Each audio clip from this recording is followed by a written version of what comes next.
Bonjour à toutes et à tous. Alors, je suis à la recherche de lumière là, je suis chez moi, mais climat équatorial oblige. Il ne fait pas très beau aujourd'hui, alors vous allez me dire tu pourrais enlever tes lunettes de soleil, mais en fait je ne peux pas, je vais vous expliquer. J'ai une hémorragie au niveau de la conjonctivite, c'est-à-dire j'ai quelques vaisseaux qui ont claqué, dû à peut-être de l'hypertension, et le sang s'est répandu dans l'œil. Mais bon, c'est impressionnant, mais j'ai fait une visite dans une clinique privée et il se trouve que c'est pas dangereux, mais je vais vous le montrer juste 2 minutes. Vous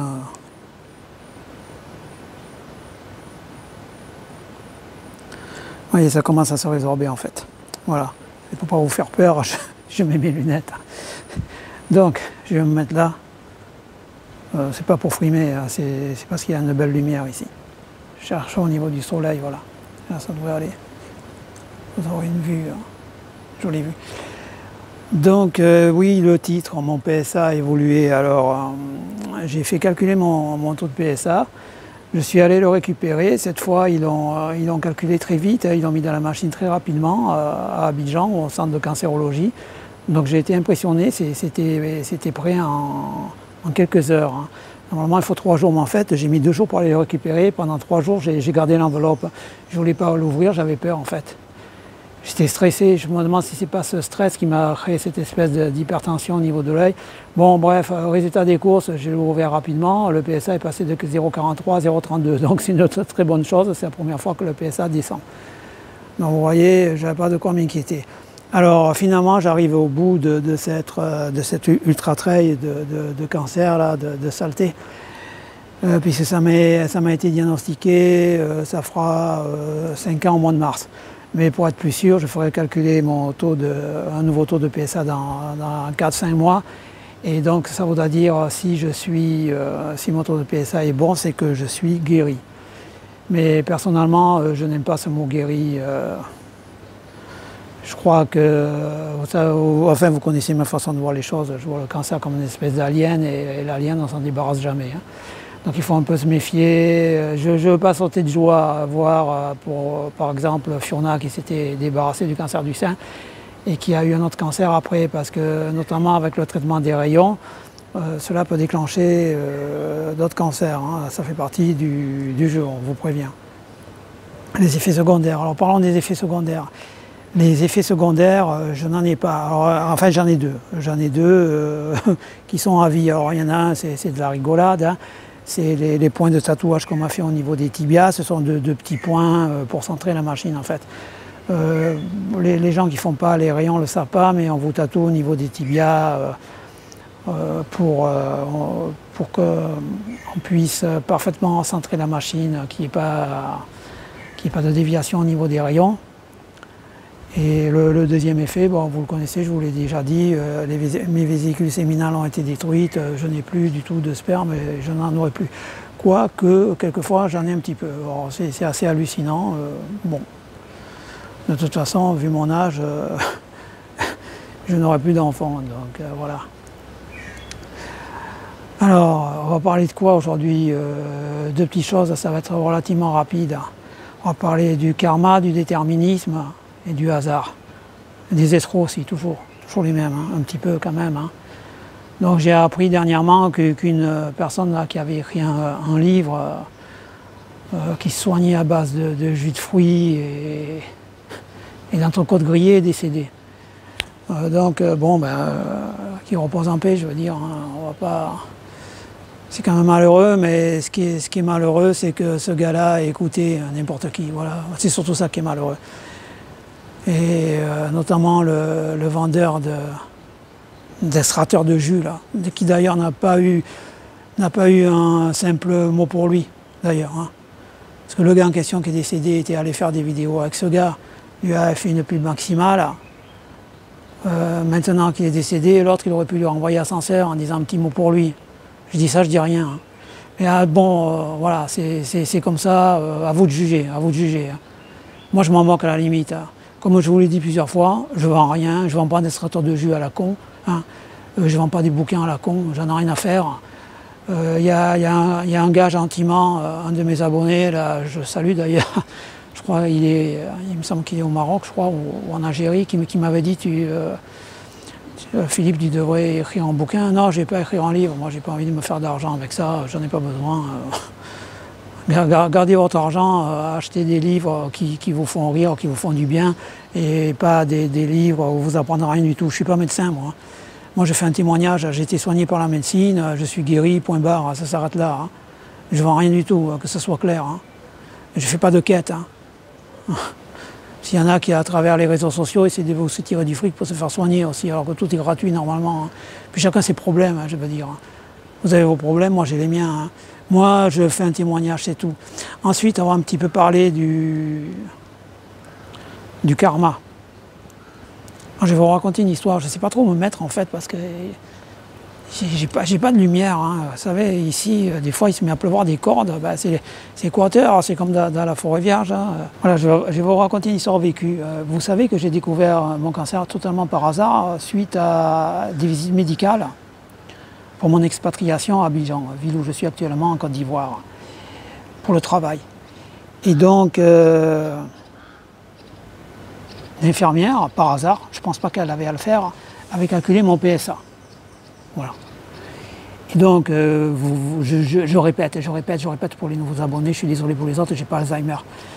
Donc, moi, j'avais préparé mon expatriation, j'avais mis ma maison en location, j'avais vendu mes 2 voitures, j'avais quitté mon emploi. Donc le déménageur devait venir. Alors quand je vous dis déménageur, c'est un conteneur, hein, ça voyage sur les gros paquebots. 90% des meubles par les gros paquebots, 10% des choses par l'avion. Et le reste, c'est mis en garde-meubles. Donc vous imaginez la logistique. Déjà j'étais stressé à mort. Déjà pour vendre les voitures, voilà, c'est un boulot, il faut déménager, il faut mettre en location, il faut trouver un locataire avec l'agence, etc. Vous êtes stressé du matin au soir. À partir du moment où j'avais signé le bail pour le nouveau locataire, j'apprends que j'ai un cancer. Vous imaginez un peu le stress. Hein. Vous imaginez un peu la panique totale. Donc en résumé, j'ai dû décaler mon arrivée à Abidjan de plusieurs mois, hein, le temps que je fasse les rayons surtout. Le temps qu'on me programme pour la machine, parce que j'étais pas le seul, on devait me passer en urgence, etc. Bon bref. Mais avant d'en arriver là, on va remonter le temps maintenant. On arrive en 1990. Voilà. 1990, je travaille à Paris 17 dans une entreprise qui se trouve à côté du parc Monceau, beau quartier. On est plusieurs, on est tous jeunes, on a tous moins de 30 ans, à l'époque j'avais 27 ans. C'était bien. Un jour, une nouvelle personne arrive, donc on nous dit qu'il faut le former. Donc moi je commence à le former, mes collègues aussi, je suis gentil avec lui, je lui montre tout sur l'entreprise, etc. Puis mes collègues viennent me voir, me disent Philippe, nous on ne veut pas le former, le gars s'appelait Olivier, on ne veut pas former Olivier. Je dis pourquoi? Ouais, parce qu'il n'est pas consciencieux, machin. Bon, j'ai dit écoutez, moi j'aime pas juger les gens comme ça, c'est un gars il est sympathique, j'ai bien accroché avec lui, je m'en occupe. Donc pendant plusieurs jours, pendant plusieurs semaines, je me suis occupé de ce fameux gars. Et un jour il vient me voir, il me dit Philippe, tu sais, j'étais en formation et puis j'ai rencontré des gens de Nouvelle-Calédonie, ils m'ont proposé un emploi, ils disent qu'il y a une filiale de notre entreprise qui est en Nouvelle-Calédonie, qui est à Nouméa, et moi je suis motivé, je vais partir. Je lui ai dit ok, mais il m'a dit je te demande quelque chose, comme tu as été toujours sympathique avec moi, je vais disparaître, je veux toucher mon dernier salaire et disparaître avec, enfin, tant qu'ils ne savent pas que je suis parti, ils vont continuer à me payer. J'ai dit ok. Donc les gens sont venus me voir à la fin, et Olivier, moi j'ai dit je sais pas, on m'a dit mais t'es copain à lui, mais j'ai dit je sais pas, oui, il m'a rien dit. Voilà, donc je l'ai couvert entre guillemets, d'accord. Et puis 2 ans après, je change d'entreprise, je vais à Marseille. Alors grosse bêtise, énorme bêtise, enfin non, c'est pas une bêtise, parce que je tourne toujours le négatif en positif. Une entreprise pourrie, avec des gens complètement débiles. Il y avait du soleil, ils voulaient faire grève, il pleuvait, ils voulaient faire grève tout le temps en ramassis. Bon bref, je ne vais pas dire le mot parce que YouTube l'interdit. Donc je rappelle Paris en urgence au bout d'1 an et demi. Au bout d'1 an et demi, je rappelle Paris, ils me disent voilà, on t'avait dit de ne pas partir. Donc on a un boulot pour toi à Pantin. J'ai dit ok. En 93, je vais à Pantin. Et donc pour me loger, j'ai été logé dans un foyer de la plaine Saint-Denis. Voilà. À côté du chemin de fer, c'était triste à mourir, on m'a cassé la voiture une fois, bon bref, j'avais pas d'argent, j'ai galéré. Et un soir, j'ai décidé d'aller manger dans un restaurant d'entreprise. J'y allais jamais. Et dans ce restaurant d'entreprise, je tombe sur qui? Sur ce fameux Olivier. Il me dit, mais c'est incroyable, qu'est-ce que tu fais là? Je crois que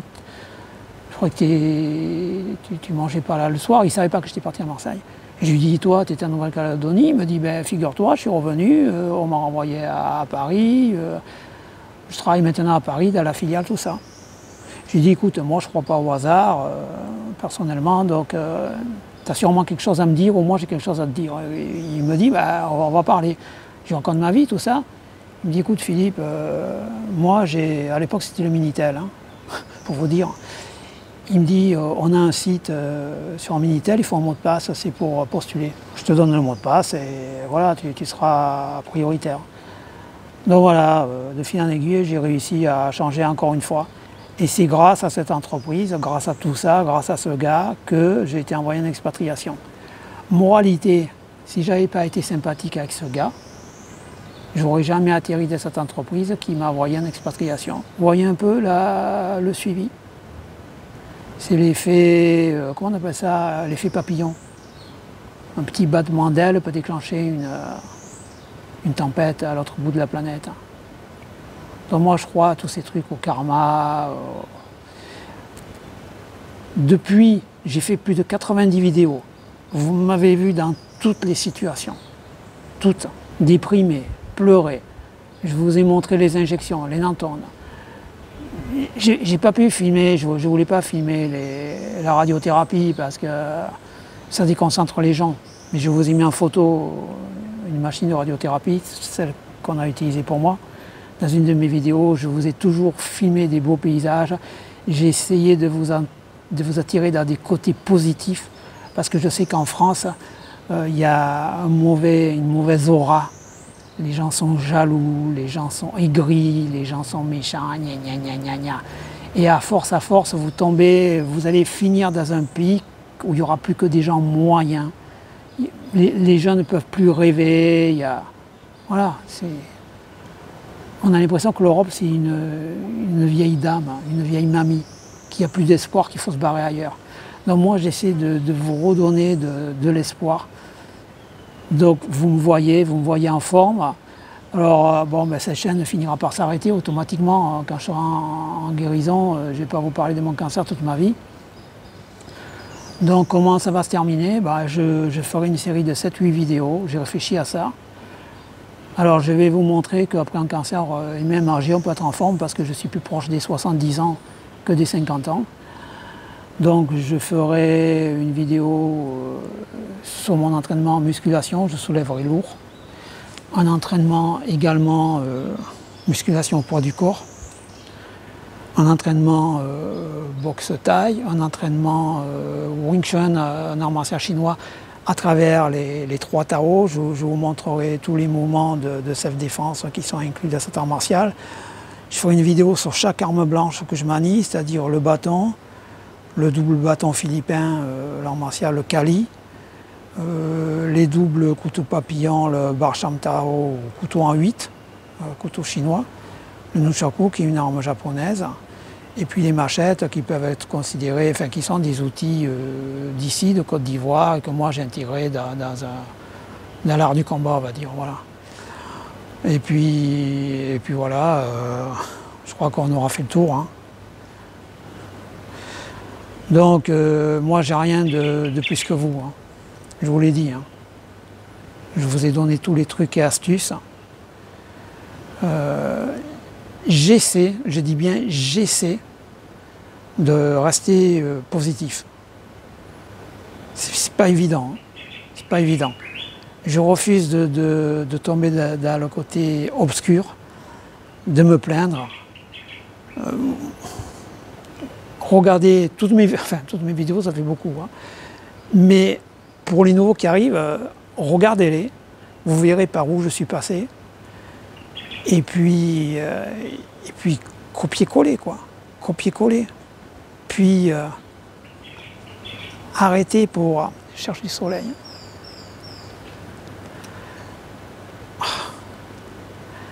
Arrêtez pour certains de croire à tous ces clowns. La prochaine vidéo, je crois, je vais la faire justement sur ces gars-là. J'ai un audio que j'ai réussi à trouver. C'est France Info en fait qui s'est fait passer pour un malade du cancer et qui était allé voir un de ces clowns là, et vous verrez tout ce qu'il lui dit, c'est assez risible. Moi ça m'a bien fait marrer quoi. Je me dis mais il faut être bête à manger du foin, j'aime bien cette expression, bête à manger du foin, pour écouter ces salades. Bon allez, donc à la prochaine et puis croyez en vous. Hein.